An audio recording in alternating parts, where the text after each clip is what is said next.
Everyone, welcome to science and fun 9th-10th। मैं हूं दीक्षा कौशल, आपकी chemistry educator.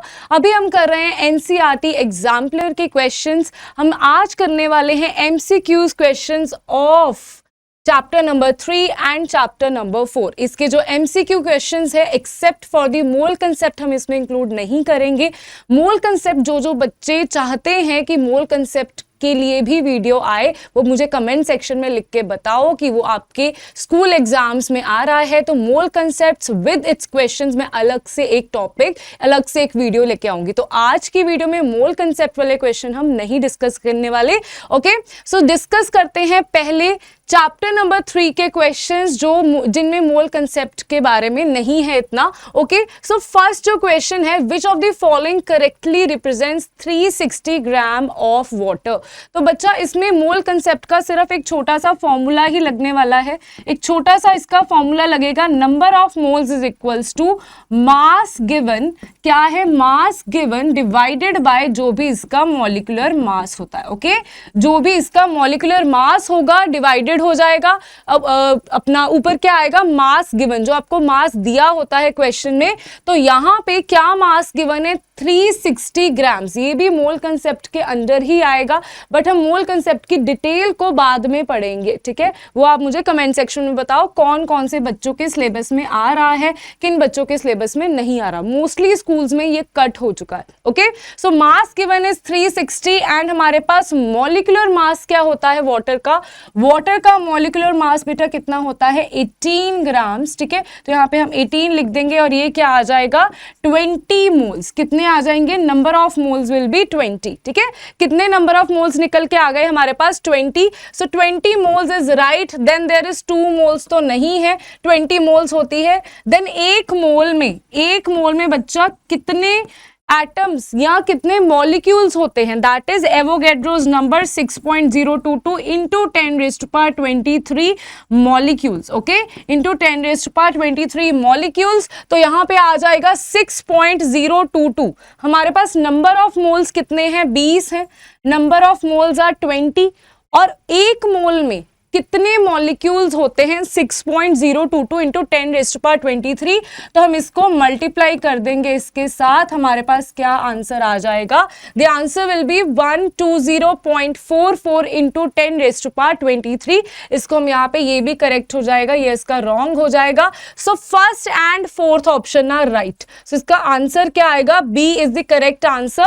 First and fourth option are right. Okay, इसमें दो चीजें हमने यूज करी हैं, number of moles equals to mass given by molecular mass and then एक मोल में कितने एटम्स या कितने मॉलिक्यूल्स होते हैं, उस चीज को हमने यहाँ पे यूज किया है। ओके, नेक्स्ट क्वेश्चन बेटा, ये मोल कंसेप्ट की स्टार्टिंग में ये आता है काइंड ऑफ, इसमें भी मोल कंसेप्ट, अगर आप ये चीज को समझ पा रहे हो तो आपको मोल कंसेप्ट समझने में भी दिक्कत नहीं आएगी। 11th क्लास में भी मोल कंसेप्ट पढ़ाया जाता है, जो बहुत ही इंपॉर्टेंट टॉपिक है। Okay, so next question is which of the following statement is not true about an atom. एक एटम के रिगार्डिंग कौन सी चीज इसमें ट्रू नहीं है। तो चारों स्टेटमेंट्स को हम पढ़ लेते हैं। First is atoms are not able to exist independently. क्या एटम्स इंडिपेंडेंटली एग्जिस्ट नहीं कर सकते? बिल्कुल कर सकते हैं। हमारे पास है नोबल गैसेस, तो वो एटम्स की स्टेट में ही एग्जिस्ट करती हैं। जैसे हीलियम हो गया, नियॉन हो गया, आर्गन हो गया, तो ये सारे एटम एटॉमिक स्टेट में ही इंडिपेंडेंटली एग्जिस्ट करती हैं। तो ये आंसर हो जाएगा गलत। ठीक है, atoms can exist independently. Next is atoms are basic unit from which molecules and ions are formed. Atoms जब कंबाइन हो जाते हैं, एक से ज्यादा एटम्स जब कंबाइन होते हैं तो हमारे पास मॉलिक्यूल्स बनता है। एंड जब एक एटम इलेक्ट्रॉन को लूज या एक इलेक्ट्रॉन को गेन कर देता है तब हमारे पास आयंस बनते हैं। तो बेसिक यूनिट क्या है, एटम ही होता है। So this statement is correct. Next is atoms are always neutral in nature. क्यों न्यूट्रल होते हैं एटम? स्ट्रक्चर ऑफ एटम ने हमने देखा है, number of electrons equals to number of protons की वजह से न्यूट्रॉन्स, देखो 3 पार्टिकल्स हैं, न्यूट्रॉन्स, प्रोटॉन्स एंड इलेक्ट्रॉन्स, इन दोनों की जो क्वांटिटी है वो इक्वल होती है। Number of protons equals to number of electrons. एक न्यूट्रल एटम में, और हमारे पास जिसमें मतलब इलेक्ट्रॉन्स का लूज या गेन करके उसने आयंस नहीं बनाए होते, और जो न्यूट्रॉन होते हैं उसके ऊपर तो जीरो चार्ज होता है, इसीलिए एक एटम इलेक्ट्रिकली न्यूट्रल होता है. So this is also right. Next is atom aggregate in large numbers to form matter. Atoms बहुत लार्ज नंबर में आपस में एग्रीगेट हो जाते हैं, आपस में आ जाते हैं, तभी देखो हम क्या बोलते हैं मैटर. हम क्या बोलते हैं, फर्स्ट चैप्टर में हमने देखा है कि matter is made up of very very tiny small particles. उन्हीं स्मॉल पार्टिकल्स को हम क्या बोलते हैं, एटम्स बोलते हैं. सो ये स्टेटमेंट भी क्या हो जाएगी, करेक्ट हो जाएगी. So which is the wrong statement, first statement is wrong one, that atoms are not able to exist independently. तो इसका आंसर क्या हो जाएगा, A is the correct answer. Next question is the chemical symbol of nitrogen gas. Nitrogen gas का chemical symbol क्या है बच्चा, nitrogen gas का Na किसका सिंबल होता है, it is the symbol of nickel. ये निकल का सिंबल है N2, N पॉजिटिव, तो इसका मतलब कि इसने इलेक्ट्रॉन्स को लूज कर दिया है. ये तो आयन का सिंबल है, तो ये भी रॉन्ग हो जाएगा, ये भी रॉन्ग हो जाएगा. कंफ्यूजन किसके बीच में आएगी, N2 एंड N के बीच में आएगी कंफ्यूजन. तो इस कंफ्यूजन को दूर कैसे करना है बच्चा, यहाँ पे इन्होंने नाइट्रोजन गैस बोला है, और नाइट्रोजन गैस कैसे एज अ मॉलिक्यूल एग्जिस्ट करती है. ठीक है, मॉलिक्यूल कौन सा होता है, वो N2 का मॉलिक्यूल होता है. This is a atom. ये क्या है, नाइट्रोजन का एटम है. ये क्या है, नाइट्रोजन का मॉलिक्यूल है. सो इसका करेक्ट आंसर बच्चा क्या हो जाएगा, correct answer is B N2. क्या है इसका correct answer, B, that is N2. ठीक है, कैसे एग्जिस्ट करता है नाइट्रोजन गैस, N2 के मॉलिक्यूल की तरह एग्जिस्ट करता है. Next is the chemical symbol for sodium. Sodium का केमिकल सिंबल क्या होता है, देखो हमने जो रूल पढ़ा है कि पहला या पहले दो जो अल्फाबेट्स होते हैं, या पहला अल्फाबेट और बीच का कोई अल्फाबेट निकाल के उसका सिंबल बनाया जाता है, वो यहाँ पे अप्लाई नहीं होता, क्योंकि यहाँ पे Latin names, that is natrium. कौन सा है, नेट्रियम, जो इसका लैटिन नेम है उससे इसके सिंबल को डिराइव किया जाता है. तो इसका सिंबल क्या होता है, Na होता है. The answer is NaD is the correct answer, capital N and small a. ठीक है, क्या इसका करेक्ट आंसर है कैपिटल N स्मॉल a.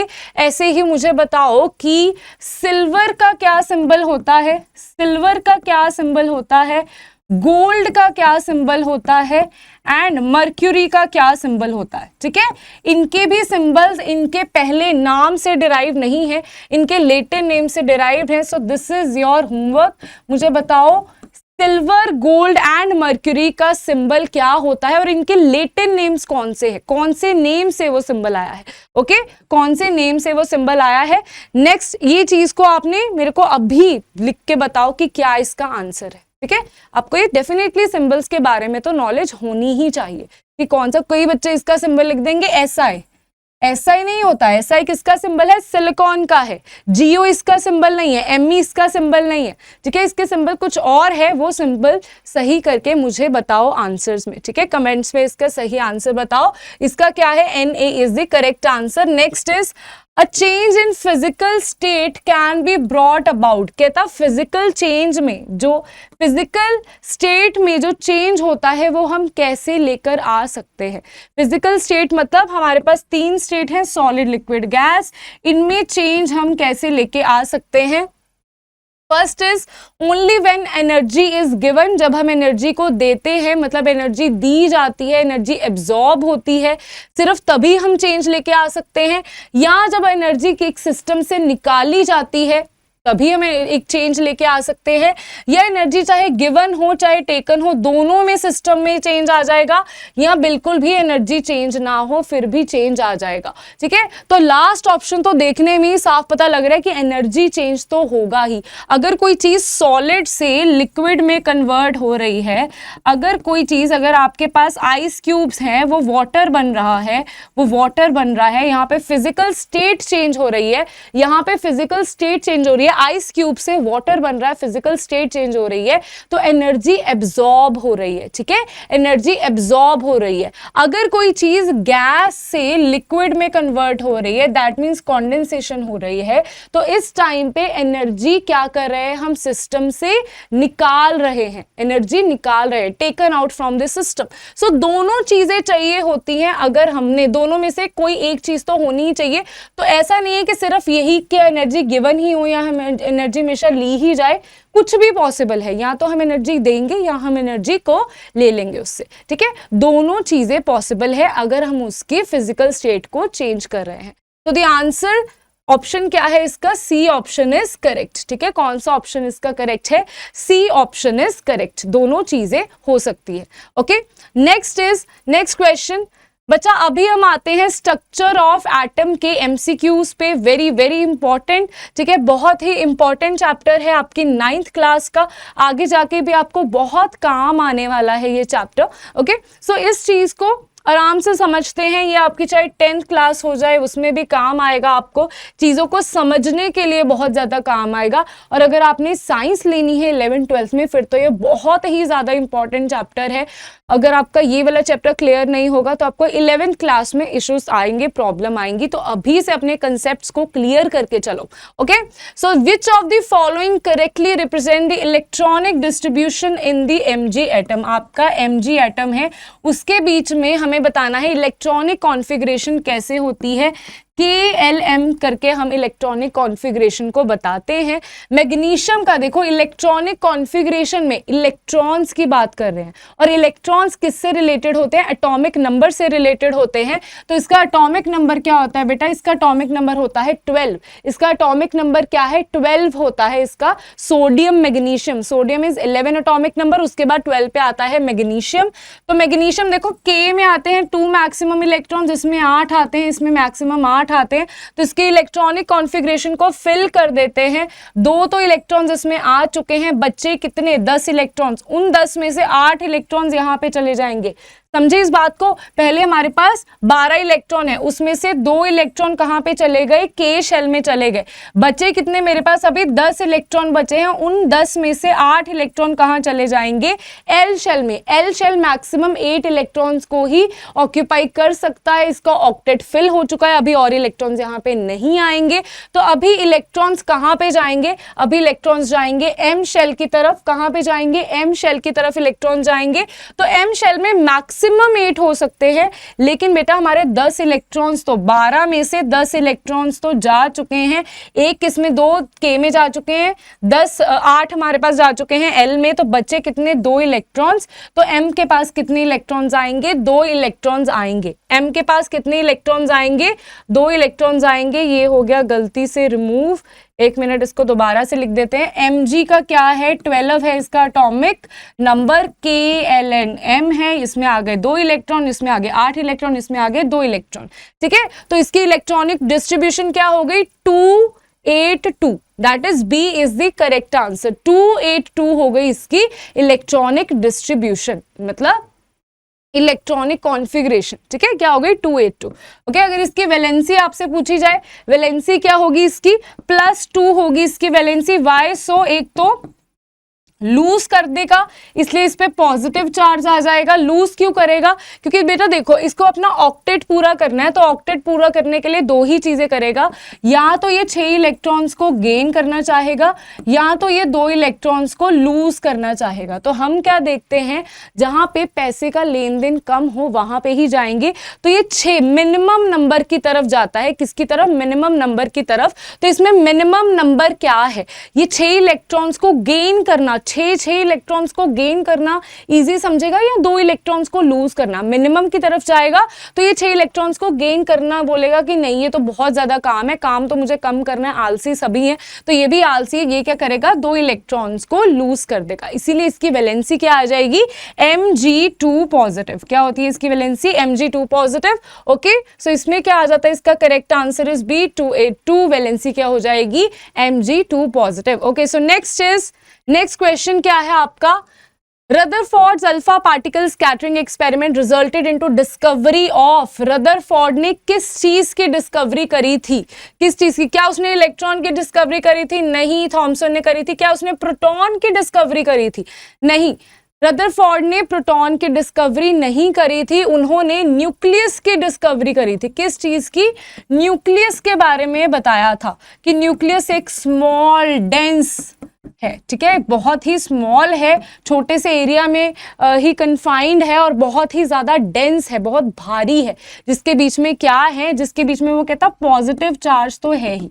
इन्होंने एक और चीज है, इन्होंने न्यूट्रॉन्स के बारे में नहीं बताया था, इन्होंने न्यूट्रॉन्स के बारे में नहीं बताया था, उस टाइम तक न्यूट्रॉन्स की डिस्कवरी नहीं हुई थी, ठीक है। This is also very very important question कि क्या रदरफोर्ड ने न्यूक्लियस के बारे में बताया था या न्यूट्रॉन्स के बारे में बताया था? उन्होंने न्यूक्लियस की डिस्कवरी करी थी, ना कि न्यूट्रॉन्स की। सो the answer is nucleus in an atom, nucleus की उन्होंने क्या करी थी?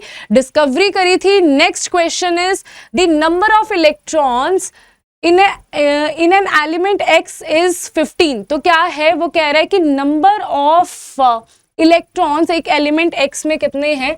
नंबर ऑफ इलेक्ट्रॉन्स बच्चा बोल रहा है कि 15 हैं आपके पास, इसके ऑप्शंस भी गिवन होंगे, आप अपनी बुक में देख लेना। एंड नंबर ऑफ न्यूट्रॉन्स कितने हैं? नंबर ऑफ न्यूट्रॉन्स कितने हैं बच्चा? नंबर ऑफ न्यूट्रॉन्स कितने हैं? 16 हैं, ठीक है। तो बेटा इसमें आपको बहुत ही इंपॉर्टेंट चीजें, कुछ कंसेप्ट्स हैं जो आपके क्लियर होने चाहिए, ठीक है। कंसेप्ट्स क्या हैं आपके जो क्लियर होने चाहिए? ये होता है X रिप्रेजेंट करता है आपका सिंबल ऑफ दैट एटम। ये क्या रिप्रेजेंट करेगा? Symbol of that atom. और इसके पैर में क्या हो जाता है बेटा? यहाँ पे पैर में आप Z लिख देते हो, ये क्या होता है? Atomic number. ये क्या होता है? Atomic number. This is atomic number. And ऊपर की तरफ क्या लिख देते हो आप? ऊपर की तरफ लिखते हो capital A, that is mass number, ठीक है। ऊपर की तरफ क्या लिखते हो बच्चा? Mass number, that is capital A। तो यहाँ पे अभी आपको दो चीजें फाइंड आउट करनी है, दो चीजें फाइंड आउट करनी है। वो कौन कौन सी हैं दो चीजें? पहली बात आपको फाइंड आउट करनी है कि मास नंबर क्या है। तो मास नंबर किसके इक्वल होता है? Mass number equals to number of neutrons plus number of protons, ठीक है। न्यूट्रॉन्स कितने हैं हमारे पास? 16 हैं, और हमारे पास प्रोटॉन्स कितने हैं? 15 हैं। तो ये टोटल मिलके आ जाएंगे 31 is the mass number. Mass number किसके इक्वल होता है? Number of neutrons plus number of protons. तो ये आपस में सम करके कितना आ जाएगा? 16 plus 15 equals to 31। And next आता है हमारे पास एटॉमिक नंबर। क्या है इसका? एटॉमिक नंबर क्या है? एटॉमिक नंबर किसके इक्वल होता है? जितने इलेक्ट्रॉन्स हैं और एक न्यूट्रल एटम में जितने इलेक्ट्रॉन्स हैं और जितने प्रोटॉन्स हैं। न्यूट्रल एटम क्यों? क्योंकि इलेक्ट्रॉन्स को तो बाहर निकाला जा सकता है, प्रोटॉन्स को तो बाहर भी नहीं निकाला जाता, उनको तो उसी कमरे में कैद कर दिया जाता है। तो एटॉमिक नंबर किसके इक्वल होता है? Protons equals to electrons. Neutrons नहीं, प्रोटॉन्स या इलेक्ट्रॉन्स के इक्वल होता है, प्रोटॉन्स या इलेक्ट्रॉन्स के इक्वल होता है। तो हमें यहाँ पे क्या बताया है? नंबर ऑफ इलेक्ट्रॉन्स इज 15, तो उतने ही होंगे नंबर ऑफ प्रोटॉन भी किसके इक्वल होंगे? 15 के ही इक्वल होंगे। ये बताना मैं पहले भूल गई। जितने नंबर ऑफ इलेक्ट्रॉन्स है उतने ही नंबर ऑफ प्रोटॉन्स होते हैं एक न्यूट्रल एटम में। तो अगर इलेक्ट्रॉन्स 15 है, प्रोटॉन भी 15 होंगे, इसीलिए यहाँ पे प्रोटॉन की वैल्यू 15 फिल की गई थी। और एटॉमिक नंबर भी किसके इक्वल आ जाएगा? 15 के इक्वल आ जाएगा। और यहाँ पे इस चीज को आपने फिल कर देना है। दिस इज X, एलिमेंट क्या है? X, और यहाँ पे A क्या है? Mass number is 31 and atomic number is 15। तो इनमें से ऑप्शंस में से करेक्ट आंसर क्या होगा? ये होगा। आप ऑप्शन देख लेना कौन कौन से ऑप्शन आपको गिवन है, उसमें से this is the correct answer, ठीक है। This is the correct answer, या आप अपने आप से टिक कर देना। कंसेप्ट आपका क्लियर होना चाहिए, ठीक है। रट्टा तो हमने मार के नहीं जाना कि ABCD में से A ही करेक्ट है। आपको कंसेप्ट पता होना चाहिए कि इसमें से आंसर निकाला कैसे है और इसका सही आंसर क्या होगा। ओके ओके, सो इसमें से ये वाला ऑप्शन आप टिक कर लेना। नेक्स्ट चले, next question. Next question is Dalton's atomic theory successfully explain. Dalton की एटॉमिक थ्योरी ने क्या कुछ एक्सप्लेन करा था? क्या कुछ एक्सप्लेन करा था? इसका आंसर क्या होगा बच्चा? इसका आंसर क्या होगा? क्या उसने law of conservation of mass को एक्सप्लेन करा था? क्या लॉ ऑफ कांस्टेंट प्रोपोर्शन को भी एक्सप्लेन करा था? Law of radio activity and law of multiple proportions. इनमें से कौन कौन से लॉज को उन्होंने बताया था? उन्होंने 3 लॉज के बारे में बताया था, इस चीज के बारे में, then this thing, then then इस चीज के बारे में नहीं बताया था, इस चीज के बारे में बताया था। ओके, सो यहाँ पे इन्होंने 4 चीजों के बारे में बताया था। Just a minute, okay. So इन्होंने 4 चीजों के बारे में नहीं बताया था, इन्होंने 3 चीजों के बारे में बताया था। एक थी कॉन्जर्वेशन ऑफ मास, कि reactant side and product side mass same रहेगा। एक तो इस चीज के बारे में कांस्टेंट प्रोपोर्शन, मतलब H2O को आप किसी भी जगह से ले लो, एग्जांपल H2O वाटर या किसी और मॉलिक्यूल की बात कर ले, कार्बन डाइऑक्साइड की बात कर ले, इसको किसी भी जगह से ले आओ, उसका फॉर्मूला नहीं बदलने वाला, उसमें number of atoms and the kind of atoms same रहने वाले। ये कांस्टेंट प्रोपोर्शन बोलता था।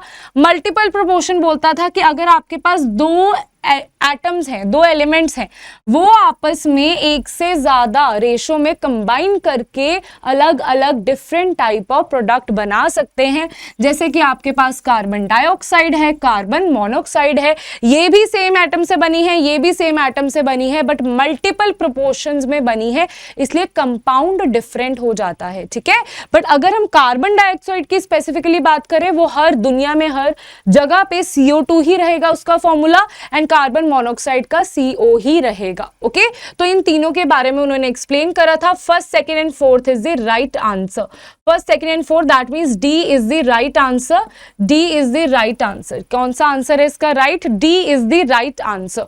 Okay, so next question is which of the following statement about Rutherford model of an atom are correct? कौन सी Rutherford model के according सही चीजें हैं? First is considered the nucleus as positively charged। मैंने आपको बताया कि उन्होंने ये बता दिया था कि न्यूक्लियस एक small dense and positively charge sphere है। ठीक है, so this is right. Next is establish that alpha particles are 4 times as heavy as hydrogen atom. इन्होंने ऐसी कोई भी बात नहीं करी थी। Can be compare to solar system, बिल्कुल सही। इसको प्लैनेटरी मॉडल भी बोला जाता है, कि जैसे मैक्रो लेवल के सोलर सिस्टम की बात करते हैं, वैसे ही माइक्रो लेवल पे हम एटॉमिक मॉडल की बात कर रहे हैं। ठीक है, ये भी बात बोली थी। Was in agreement with Thompson model, बिल्कुल नहीं। थॉमसन मॉडल की लिमिटेशंस को इन्होंने आगे इंप्रूव किया था कि प्रोटॉन्स एक्चुअल में होते कहां पर है। ठीक है, न्यूक्लियस के बारे में थॉमसन मॉडल ने कुछ भी नहीं बताया था। Okay, so the answer is second and fourth. Second and fourth में कौन सा है? C part is the correct answer. C part is the correct answer. Okay, so next question की तरफ चलते हैं। Next question is question number 6। Which of the following are true for an element? एक element के लिए बच्चा कौन सी चीज सही है? Atomic number equals to number of protons plus number of electrons, which is wrong. Atomic number equals to number of protons equals to number of electrons. Atomic number किसके इक्वल होता है? प्रोटॉन्स के नंबर के equal होता है and electrons के number के equal होता है, उनके सम के इक्वल नहीं होता। Mass number equals to number of protons plus number of neutrons, बिल्कुल सही। मास नंबर किसके इक्वल होता है? That is protons and neutrons के सम के इक्वल होता है। Next is atomic number equals to number of protons equals to number of neutrons, again wrong.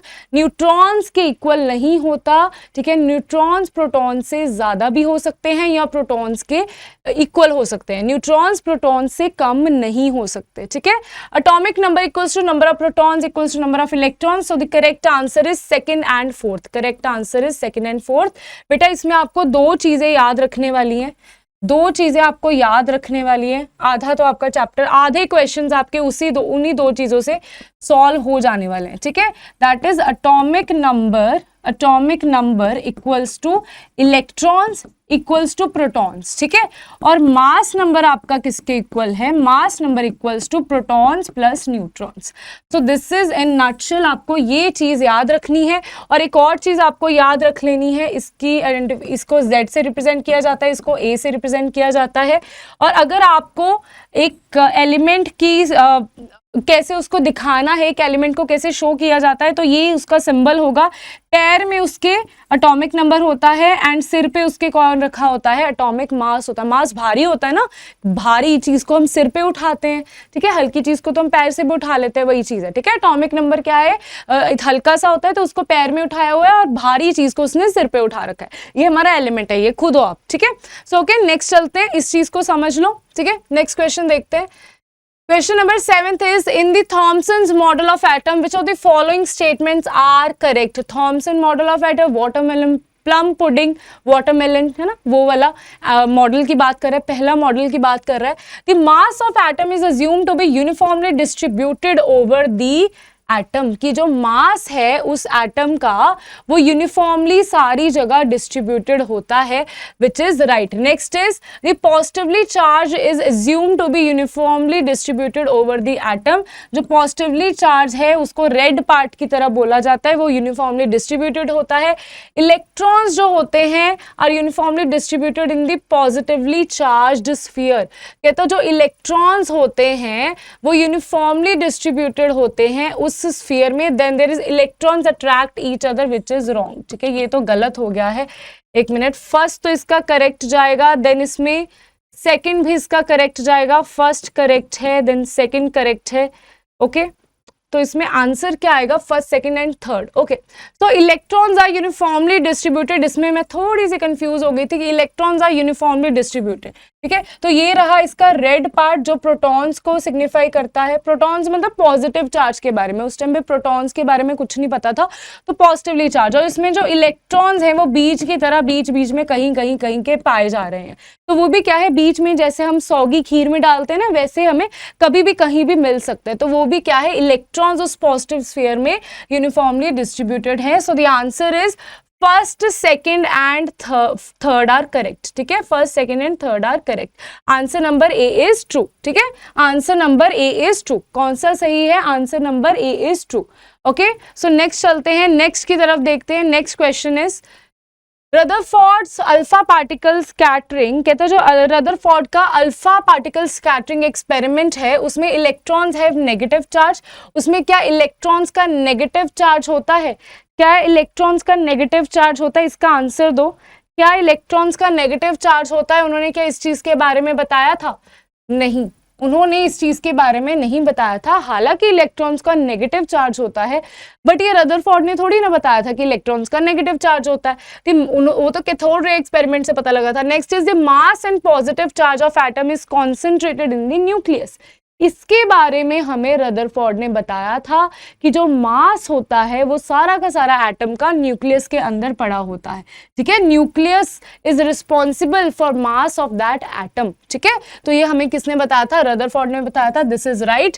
Then neutron exist in nucleus, neutron exist करता है nucleus में? बिल्कुल करता है, न्यूट्रॉन एग्जिस्ट करता है न्यूक्लियस में, बट क्या ये हमें रदरफोर्ड ने बताया था? क्या ये रदरफोर्ड ने बताया था? नहीं, ये हमें रदरफोर्ड ने नहीं बताया था। उस टाइम पे न्यूट्रॉन की तो कोई बात ही नहीं थी, तो चैडविक ने बाद में आके डिस्कवर किया है, तो उस टाइम पे न्यूट्रॉन के बारे में नहीं पता था कि न्यूट्रॉन कुछ होता है। ठीक है, तो इस चीज के बारे में भी नहीं बताया था। Most of space in atom is empty, ये तो हमें पूरे ऑब्जर्वेशन कंक्लूजन में लिखते आ रहे हैं कि ज्यादातर स्पेस एटम में एम्प्टी होती है। न्यूक्लियस होता है छोटा सा डेंस, वो किसमें? उसके सेंटर में पाया जाता है, जिसमें most of the mass of atom is concentrated. So the answer is second and fourth. So the answer is second and fourth, that is B is the correct answer. B is the correct answer. Okay, next is the ion of an element has 3 positive charges. वो कहता है एक atom है, let it be A, कहता है उसका जो ion है of an element has 3 positive charge, उसके ऊपर 3 पॉजिटिव मतलब 3 पॉजिटिव चार्ज है, मतलब उसने 3 इलेक्ट्रॉन्स को लूज करा है, मतलब उसने 3 इलेक्ट्रॉन्स को लूज करा है। मास नंबर उसका क्या है? वो कहता मास नंबर उसका क्या है? Mass number is 27। That means proton plus neutrons किसके इक्वल है? 27 के इक्वल है। And number of neutrons is 14, और हमारे पास नंबर ऑफ न्यूट्रॉन्स की क्या वैल्यू दी गई है? 14 दी गई है। तो नंबर ऑफ न्यूट्रॉन्स हमें गिवन है बच्चा, नंबर ऑफ न्यूट्रॉन्स गिवन है, that is 14। Proton plus neutron हमें 27, that is mass number given है। तो n की वैल्यू यहाँ पे पुट कर देते हैं, आपके पास किसकी वैल्यू आ जाएगी? प्रोटॉन्स की वैल्यू आ जाएगी। ठीक है, उसके आपकी किसकी वैल्यू आ जाएगी? प्रोटॉन्स की वैल्यू आ जाएगी। न्यूट्रॉन्स आपको 14 दिए हैं, आपको मास नंबर 27 दिया है। मास नंबर मतलब प्रोटॉन्स प्लस न्यूट्रॉन्स का सम गिवन है, वो आपको 27 गिवन है, तो आप इसमें नंबर ऑफ न्यूट्रॉन्स की वैल्यू पुट करके क्या कर लोगे, प्रोटॉन्स की वैल्यू निकाल लोगे। तो 7 में से 4 निकाले, कितना आ गया, 3 1, ठीक है। ये कितने आ गए, 13 आ गए, कितने आ गए, 13 आ गए, कितने आ गए, 13 प्रोटॉन्स आ गए उस चीज में, ठीक है। मतलब ये किस चीज की बात कर रहे हैं, एल्यूमिनियम की बात कर रहे हैं। किसकी बात कर रहे हैं, एल्यूमिनियम की बात कर रहे हैं, जिसमें 13 प्रोटॉन्स है, जिसमें 13 प्रोटॉन्स है। और जितने प्रोटॉन्स होते हैं उतने ही क्या होते हैं, हमारे पास इलेक्ट्रॉन्स होते हैं, ठीक है। जितने प्रोटॉन्स होंगे उतने ही इलेक्ट्रॉन्स होंगे, ठीक है। जितने प्रोटॉन्स होंगे उतने ही इलेक्ट्रॉन्स होंगे एक न्यूट्रल एटम में, राइट। तो यहाँ पे वो बोल रहा है what is the number of electrons in the ion. अभी मैं न्यूट्रल एटम की बात कर रही हूँ। न्यूट्रल एटम मतलब एल्यूमिनियम में कितने हैं, 13 इलेक्ट्रॉन है, ठीक है। एल्यूमिनियम में जब भी कोई चीज आयन बनती है उसका प्रोटॉन एंड न्यूट्रॉन नहीं बदलता, उसके सिर्फ और सिर्फ नंबर ऑफ इलेक्ट्रॉन्स पे फर्क पड़ता है, ठीक है। नंबर ऑफ इलेक्ट्रॉन्स पे फर्क पड़ता है, न्यूट्रॉन या प्रोटॉन की नंबरिंग पे नहीं इफेक्ट होता। तो हमने उसी आयन को लेके चले कि आयन ए है आपके पास, उसमें हमने प्रोटॉन्स की वैल्यू निकाली, प्रोटॉन्स जितने होंगे उतने ही इलेक्ट्रॉन्स होंगे, बट हमारे पास एक न्यूट्रल एटम में 13 इलेक्ट्रॉन है। बट ये जो हमें बोल रहा है हमने Al3 पॉजिटिव का निकालना है, दैट मीन्स जब वो 3 इलेक्ट्रॉन लूज करता है तो उसके पास कितने इलेक्ट्रॉन आ जाएंगे, 10 इलेक्ट्रॉन आ जाएंगे। तो the answer is 10। So the answer क्या आ जाएगा, 10। और बच्चे इसमें क्या कंफ्यूजन करके आते हैं, वो करके आ जाएंगे, टिक करके आ जाएंगे 13 को, जो कि गलत आंसर है। 13 क्या है, एल्यूमिनियम के न्यूट्रल एटम का नंबर ऑफ इलेक्ट्रॉन्स है। जब वो 3 इलेक्ट्रॉन्स को लूज कर देगा तो उसके पास 10 इलेक्ट्रॉन रह जाएंगे, ओके। उसके पास 10 इलेक्ट्रॉन रह जाएंगे, right, okay. So next is ये क्वेश्चन, आई होप सो आपको समझ आ गया हो इसमें किस चीज पे फोकस करना है। मास नंबर है प्रोटॉन्स प्लस न्यूट्रॉन्स, देन हमने उसमें से न्यूट्रॉन्स की वैल्यू गिवन है, प्रोटॉन की वैल्यू निकाल ली। जितने प्रोटॉन होते हैं उतने ही इलेक्ट्रॉन होते हैं। ये न्यूट्रल एटम की बात कर रहा है, उसके पास 3 इलेक्ट्रॉन लूज करके उसके पास 10 इलेक्ट्रॉन आ जाएंगे, okay. Next is identify Mg2 positive ion from figure 4.1, figure 4.1 तो मैं यहाँ पे ड्रॉ करनी भूल गई हूँ, ठीक है। N and P represent the number of neutrons and protons respectively. तो बच्चा मैं आपको इसका सही आंसर पहले बता देती हूँ, सही आंसर इसका बता देती हूँ। इसमें आपको डायग्राम्स कैसे गिवन होंगी, आपको सेंटर में न्यूक्लियस ड्रॉ हुआ होगा, सेंटर में न्यूक्लियस एग्जैक्टली तो आई डोंट रिमेंबर, एग्जैक्टली तो मुझे याद नहीं है, लेकिन मैं आपको थोड़ा सा हिंट दे देती हूँ कैसे वेरी भी कर सकता है, ठीक है।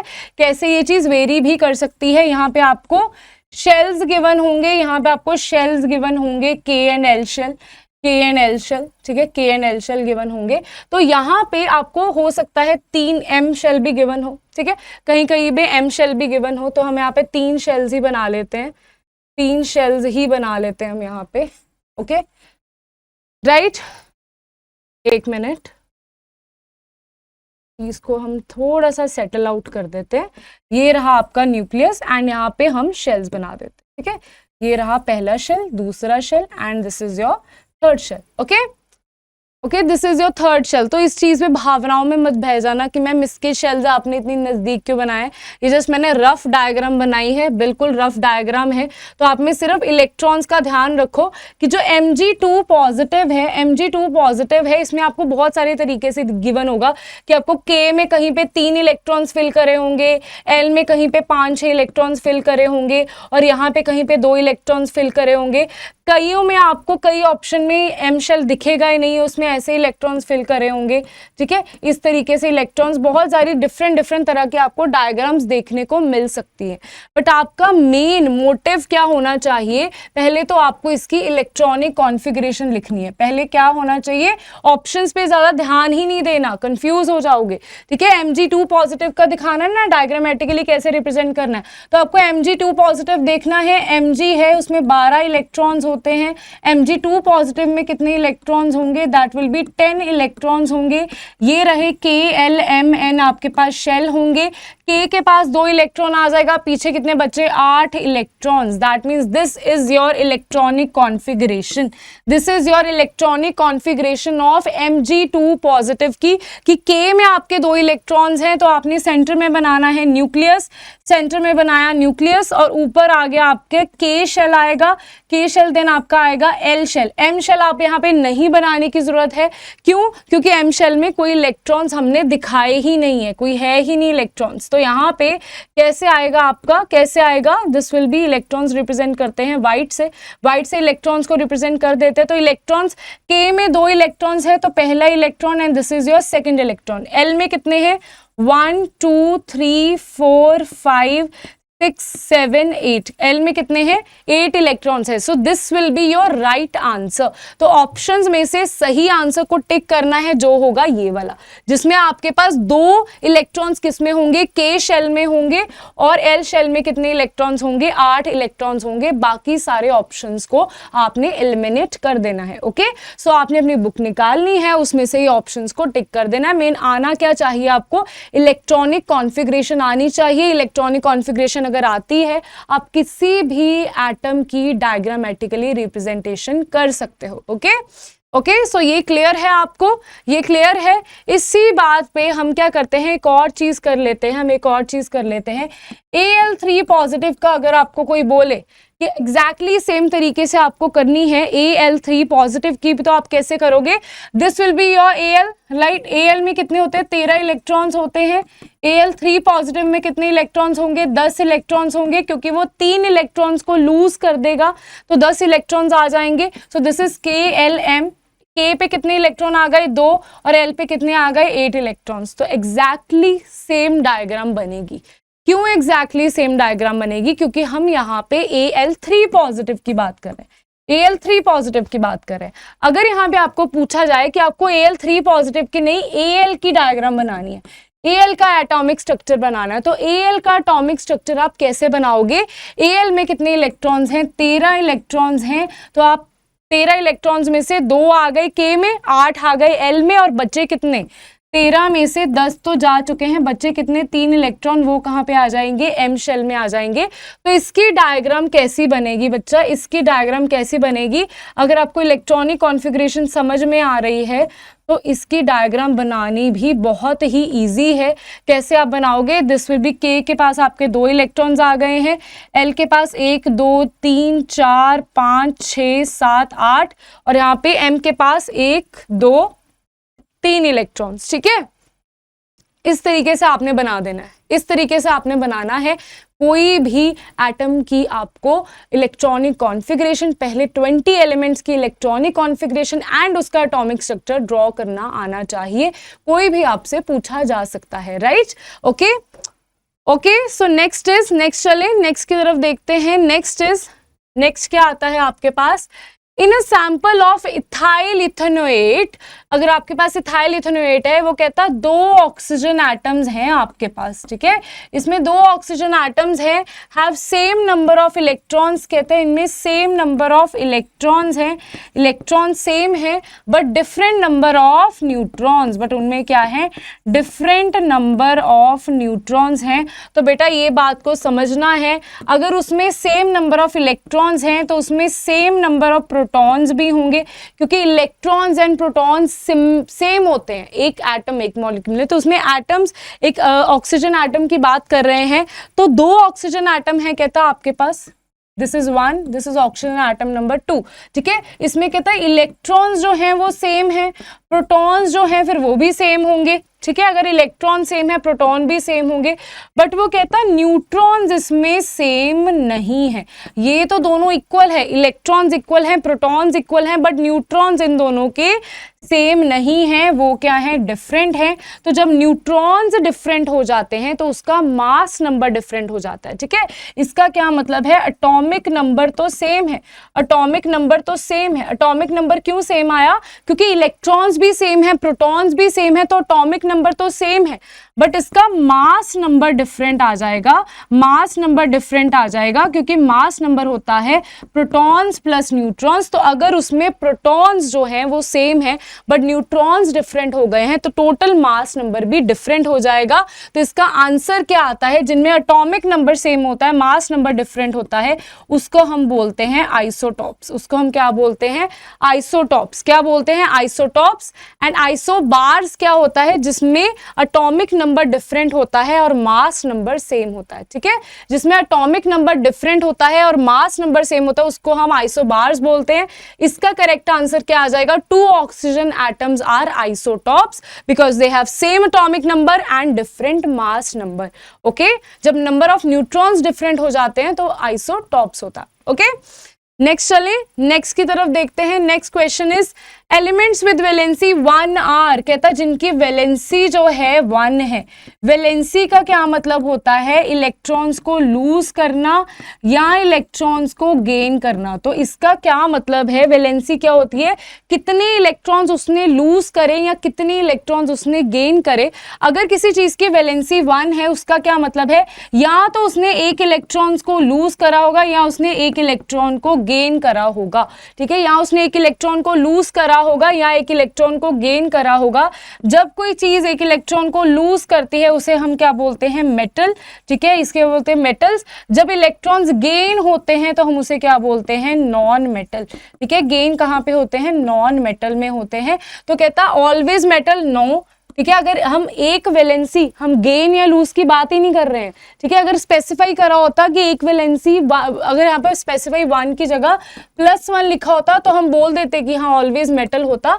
बट यहाँ पे ऑलवेज मेटल नहीं आएगा क्योंकि ये दोनों वैलेंसी की बात कर रहा है, -1 की भी और +1 की भी, ठीक है। यहाँ पे क्या हो जाएगा? +1 आ जाएगी, यहाँ पे -1 होगी इलेक्ट्रॉन को गेन करने के बाद। Okay, so this is metals या नॉन मेटल्स, दोनों में से कुछ भी हो सकता है, ठीक है। दोनों में से कुछ भी हो सकता है, +1 भी हो सकता है, -1 भी हो सकता है, लूज भी कर सकता है, गेन भी कर सकता है, राइट। ओके ओके, ठीक है। चले अभी next question. Next question is the first model of an atom was given by, जो पहला मॉडल था प्लम पुडिंग मॉडल, वो किसने दिया था? जे थॉमसन ने दिया था। First model of an atom किसने दिया था? वाटरमेलन वाला जे थॉमसन ने दिया था। Okay, that was the first model of an atom. An atom has 3 protons and 4 neutrons have a valency of, बेटा protons इसने बोल दिए हैं 3। अभी बताओ मुझे, आप इसका आंसर दोगे। प्रोटॉन्स उसने बोल दिए हैं 3, कितने प्रोटॉन होंगे? 3 प्रोटॉन होंगे। और न्यूट्रॉन किसने उसने बोल दिए हैं 4, तो इलेक्ट्रॉन्स कितने होंगे? अगर प्रोटॉन 3 है तो इलेक्ट्रॉन्स भी कितने होंगे उसमें? इलेक्ट्रॉन्स भी कितने होंगे? 3 ही होंगे, ठीक है। अगर प्रोटॉन 3 है तो इलेक्ट्रॉन्स भी 3 ही होंगे। न्यूट्रॉन उसने 4 दिए हैं, तो इसमें मैं सारी चीजें ही पहले लिख देती हूँ। इसका एटॉमिक नंबर क्या होगा बच्चे? इसका एटॉमिक नंबर क्या होगा? Atomic number will be equals to number of protons equals to number of electrons, that is 3। कितना होगा इसका एटॉमिक नंबर? 3 हो जाएगा। इसका मास नंबर क्या होगा? इसका मास नंबर क्या होगा? 3 + 4, that is number of protons plus number of neutrons, that is 4 5 6 7, ठीक है। मास नंबर इसका आ जाएगा 7। इसकी अगर रिप्रेजेंटेशन करनी हो तो दैट विल बी x। हम एलिमेंट का सिंबल देख लेते हैं, मास नंबर 7 एंड इसका एटॉमिक नंबर दिस, ठीक है। ये होगी इसकी representation. And then there is इसकी वैलेंसी क्या होनी चाहिए? वो वैलेंसी पूछ रहे हैं, इसकी वैलेंसी क्या होनी चाहिए? यार वैलेंसी क्या है? इलेक्ट्रॉन्स को लूज करना या इलेक्ट्रॉन्स को गेन करना, उसे हम क्या बोलते हैं? इस चीज की वैलेंसी, ठीक है। इलेक्ट्रॉन्स को लूज करना या इलेक्ट्रॉन्स को गेन करना उस चीज की वैलेंसी है। तो या तो ये, अगर उसके पास नंबर ऑफ प्रोटॉन्स 3 है, अगर उसके पास नंबर ऑफ प्रोटॉन्स 3 है और हम उसकी क्या बात करें? इलेक्ट्रॉनिक कॉन्फ़िगरेशन की बात करें, अगर उसके पास नंबर ऑफ इलेक्ट्रॉन्स कितने हैं? 3 है, उसकी इलेक्ट्रॉनिक कॉन्फ़िगरेशन की बात करें तो इलेक्ट्रॉनिक कॉन्फ़िगरेशन क्या आ जाएगी? उसकी इलेक्ट्रॉनिक कॉन्फ़िगरेशन क्या आ जाएगी? इलेक्ट्रॉनिक कॉन्फ़िगरेशन क्या होगी? पहले 2 इलेक्ट्रॉन्स फिल होंगे, उसके बाद बच्चा कितना? एल शेल में 2 इलेक्ट्रॉन्स जा चुके हैं, टोटल 3 इलेक्ट्रॉन्स थे, 2 जा चुके हैं, तो कितना बचा? 1 इलेक्ट्रॉन बचा है। तो दिस इज योर 1 इलेक्ट्रॉन, ठीक है। 3 इलेक्ट्रॉन्स थे, 2 जा चुके हैं, तो कितने बचे? 1 इलेक्ट्रॉन बचा। तो ये क्या हो जाएगा? 1 इलेक्ट्रॉन एल में चला जाएगा। और इसी इलेक्ट्रॉन को, जो आउटर मोस्ट शेल होता है, आउटर मोस्ट शेल होता है, वो अपनी स्टेबिलिटी गेन करने के लिए अपने ऑक्टेट को पूरा करता है, ठीक है। ऑक्टेट को पूरा करेगा मतलब कि या तो ये यहाँ पे क्या करेगा? यहाँ पे क्या करेगा? यहाँ पे देखो क्या करेगा, या तो यहाँ पे जो L वाला है, या तो ये क्या करता 7 इलेक्ट्रॉन्स को गेन करता, या यहाँ पे ये 1 इलेक्ट्रॉन को लूज कर देगा।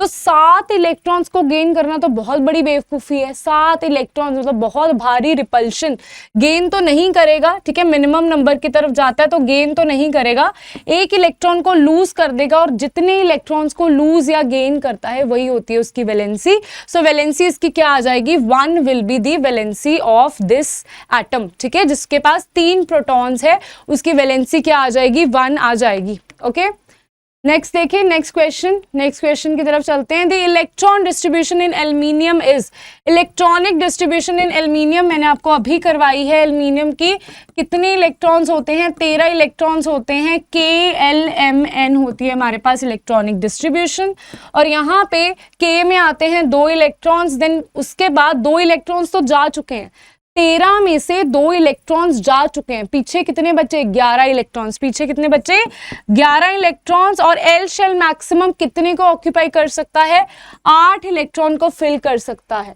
तो अभी 13 में से कितने जा चुके हैं, 10 इलेक्ट्रॉन जा चुके हैं, बच्चे कितने, 3 इलेक्ट्रॉन्स, ठीक है, 3 इलेक्ट्रॉन्स बचे हैं। 13 में से 10 इलेक्ट्रॉन्स ने अपनी अपनी जगह को बुक कर लिया है, एक 2 में जा चुके हैं, यहाँ पे L में जा चुके हैं, बच्चे कितने, 3 इलेक्ट्रॉन्स, वो M में चले जाएंगे। So this will be the electronic configuration, that is 283। क्या है, 283, that is a part is the right answer. A part क्या है इसका, राइट आंसर है 283 is the electronic configuration, electronic distribution. Okay, 28 is the electronic distribution. अब मुझे एक और चीज बताओ, नाइट्रोजन की इलेक्ट्रॉनिक डिस्ट्रीब्यूशन क्या होगी, नाइट्रोजन की इलेक्ट्रॉनिक डिस्ट्रीब्यूशन एंड आर्गन की इलेक्ट्रॉनिक डिस्ट्रीब्यूशन क्या होगी, ठीक है, नाइट्रोजन एंड आर्गन की इलेक्ट्रॉनिक डिस्ट्रीब्यूशन क्या होगी, इसका आंसर दो, मुझे पिन कर देना, ठीक है, अपने कमेंट सेक्शन में कि इस चीज़ का आंसर दे रहा हूँ, ठीक है, तो उसको मैं ज़रूर देखूंगी, अगर गलत हो गए तो मैं आंसर तो रिप्लाई आपको कर ही देती होती हूँ, अदरवाइज अगर मैं ना कर पाऊँ तो मैं अपने कमेंट को लिख के, मतलब अपना करेक्ट आंसर लिख के 2 दिन के बाद क्या करूँगी, उस कमेंट को पिन कर दूंगी, तो आप चेक कर लेना कि आप इसको सही आंसर कर पाए या नहीं कर पाए, ठीक है, लेकिन इसका आंसर जरूर देना है, नाइट्रोजन एंड आर्गन की इलेक्ट्रॉनिक कॉन्फ़िगरेशन क्या होगी। Next is which of the following figure do not represent Bohr model of an atom. बेटा यहाँ पे भी फिगर अटैच करना भूल गए, ठीक है, तो मैं आपको बता देती हूँ यहाँ पे इंस्टेड ऑफ दिस, इस चीज़ से तो कोई फायदा ही नहीं है। तो यहाँ पे कैसे था बोहर मॉडल ऑफ एटम में, मैं आपको बताती हूँ इसमें क्या चीज़ गिवन थी, आपको न्यूक्लियस बना होगा and K and L shell यहाँ पे बने होंगे। यहाँ पे क्या गड़बड़ ये करेंगे, K शेल में यहाँ पे जैसे 3 इलेक्ट्रॉन भर दिए, पर K शेल में कितने इलेक्ट्रॉन होते हैं, 2 ही इलेक्ट्रॉन होते हैं, ठीक है, तो आपको क्या देखना है कि K शेल में 2 ही इलेक्ट्रॉन हो, और उसके बाद L शेल में मैक्सिमम 8 ही इलेक्ट्रॉन हो, M शेल में मैक्सिमम 8 ही इलेक्ट्रॉन्स हो, ये आपको देखना है। ये क्या करेंगे, ऑप्शंस में गड़बड़ क्या करेंगे, K शेल में कहीं पे 3 इलेक्ट्रॉन रख देंगे, कहीं पे L शेल में 9 इलेक्ट्रॉन रख देंगे, कहीं पे M शेल में 10 इलेक्ट्रॉन रख देंगे। इस तरीके से ये इनकी मैक्सिमम ऑक्यूपेंसी से ज़्यादा चले जाएंगे, इसी वजह से आपका आंसर जो है वो गलत होने के चांसेस हो सकते हैं। तो आपको ध्यान में क्या रखना है कि क्या हो इसमें, K शेल में 2 इलेक्ट्रॉन ही हो मैक्सिमम, L शेल में कितने इलेक्ट्रॉन हो मैक्सिमम 8 इलेक्ट्रॉन्स, M में कितने हो 8 इलेक्ट्रॉन्स, N में कितने हो 8 इलेक्ट्रॉन्स। तो इस तरीके से इसका मैक्सिमम आपने बताना है, ठीक है, इस तरीके से इसका मैक्सिमम वाला देख लेना, ठीक है, ओके। तो इसकी डायग्राम को देखते हुए इसका आंसर कर देना, ठीक है। आंसर क्या है, आंसर नंबर 16 है, क्वेश्चन नंबर 16 है। तो आपको डायग्राम्स बनी हुई होंगी, उन डायग्राम्स में से 2-3 एटॉमिक स्ट्रक्चर तो ठीक होंगे, कुछ बीच में गड़बड़ होंगे। गड़बड़ कहाँ से होगी, ये 2 की जगह 10 इलेक्ट्रॉन फिल कर देंगे, K शेल में 2 की जगह 4 इलेक्ट्रॉन फिल कर देंगे, L शेल में 10 इलेक्ट्रॉन फिल कर देंगे, M शेल में 9 इलेक्ट्रॉन्स फिल कर देंगे, ठीक है। अगर L शेल में 7 इलेक्ट्रॉन्स है तो वो चलेगा, अगर L शेल में 1 इलेक्ट्रॉन है वो चलेगा, बट अगर ये इस तरीके से है, अगर ये इस तरीके से है कि K में कितने हैं 1 इलेक्ट्रॉन है और L में उसके बाद कितने आ गए 4 इलेक्ट्रॉन आ गए, ये गलत हो जाएगा। पहले L शेल फिल होगा, पहले L शेल के 2 इलेक्ट्रॉन्स पूरे होंगे, फिर एल शेल के 8 इलेक्ट्रॉन्स पूरे होंगे, फिर एम शेल के 8 इलेक्ट्रॉन्स पूरे होंगे, ठीक है। तो उस तरीके से ये इंक्रीज होता है, ठीक है। अगर एल शेल फिल हो चुका है तो यहाँ पे के में 2 इलेक्ट्रॉन्स होने भी जरूरी हैं। अगर एम शेल फिल हो रहा है तो एल में 8 इलेक्ट्रॉन्स होने जरूरी हैं, ठीक है। ओके, तो आई होप सो ये समझ आ गया होगा आपको। Next is which of the following statement is always correct, इसमें से कौन सी स्टेटमेंट हमेशा करेक्ट होती है। Atoms has equal number of electrons and protons, this is right. Atoms have equal number of electrons and neutrons, गलत है। Equal number of protons and neutrons, ये भी गलत है। प्रोटॉन्स या तो लेस देन न्यूट्रॉन्स होते हैं या इक्वल देन न्यूट्रॉन्स होते हैं, ठीक है। क्या होते हैं, या तो इक्वल होंगे या उससे कम होंगे, ऑलवेज करेक्ट नहीं होता, हमेशा करेक्ट नहीं होता। जैसे अगर हम सोडियम की बात करते हैं, सोडियम का एटॉमिक नंबर 11 है, उसका मास नंबर 13 है, दैट मीन्स उसमें नंबर ऑफ न्यूट्रॉन्स 12 है, ठीक है। न्यूट्रॉन्स प्रोटॉन से ज्यादा है, एक ज्यादा है, ठीक है। तो atoms has equal number of electrons protons, ये तो बिल्कुल ही गलत है, ठीक है। इसमें गलती कहाँ पे आती है, सी पे आती है कि बच्चों को ऐसा लगता है प्रोटॉन्स एंड न्यूट्रॉन्स भी इक्वल होते हैं, but this is not true. Protons and neutrons equal हो भी सकते हैं और नहीं भी हो सकते, बट हमेशा प्रोटॉन का नंबर कम होगा as compare to neutrons. So the correct answer is A. Correct answer क्या है, ए है। Last question is atomic models have been improved over the years, arrange the order. इसमें ऑर्डर आपको arrange करना है, सबसे पहले कौन सा आया, उसके बाद कौन सा आया, उसके बाद कौन सा आया। तो बेटा सबसे पहले आता है आपके पास थॉमसन का, सबसे पहले आया था थॉमसन का, देन आया था रदरफोर्ड का, देन आया था रदरफोर्ड का, उसके बाद आया था हमारे पास बोहर का मॉडल, ठीक है। उसके बाद आया था बोहर का model. So first is second सबसे पहले आया था, बाकी तो ऑप्शन हो गए रॉन्ग। उसके बाद कौन सा आया था, रदरफोर्ड का आया था, दैट इज फर्स्ट। उसके बाद कौन सा आया था, थर्ड आया था, ठीक है। So the answer number C is right, ठीक है। सबसे पहले आया था Thomson, then Rutherford, then Bohr's. Okay guys, so this was all about MCQs of chapter number 3 and chapter number 4 that are in your syllabus except for the mole concept. Okay, so इसके बाद हम क्या लेके आने वाले हैं, NCERT exemplar के short questions, इसके लॉन्ग क्वेश्चंस सारे ही आएंगे, ठीक है। सब्र पेशेंस रखिए एंड साथ साथ में अपनी तैयारी भी, अपनी सेल्फ स्टडी भी कंटिन्यू रखिए। कोई भी प्रॉब्लम आती है, इस वीडियो में कोई क्वेश्चन नहीं समझ में आया तो मैं उसको दोबारा से समझा दूंगी, नेक्स्ट वीडियो में आप लिख के बता दो मुझे। और अगर कोई ऐसा क्वेश्चन है आप प्रैक्टिस कर रहे थे बट आपको नहीं समझ में आया, वो भी आप मेरे को लिख के बताओ कमेंट सेक्शन में, मैं जरूर आपका रिप्लाई करूंगी। थैंक यू सो मच बच्चा, thank you so much for listening, इतनी पेशेंस के साथ सुनने के लिए thank you so much. Definitely आपके लिए बहुत फायदेमंद रहेगा। Thank you so much, have a great day, keep smiling.